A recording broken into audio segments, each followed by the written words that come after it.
家人们，今天这会儿我修的特别走心，这不是一件普通的老药箱，是一位粉丝家里传了3代的中医世家老药箱。今天呢收到一个粉丝啊，他是中医世家，他呢嘱咐呢就拿上这个行医的这一个箱子啊，这是一个药箱，就可以有背在身上的。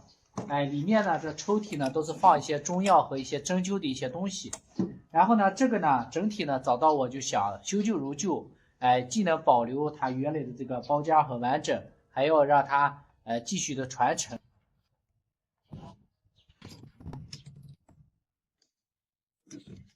配个底板，3。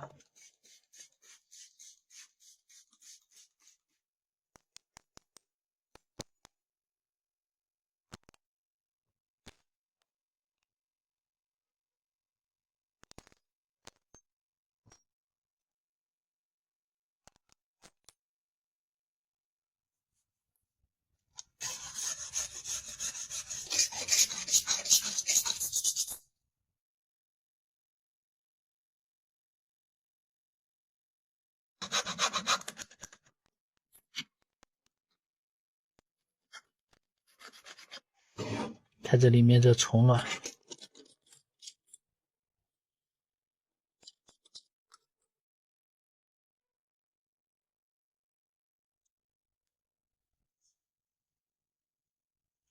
你们看这木纹、这包浆都是岁月磨出来的温度，我一点点的补缝、打磨、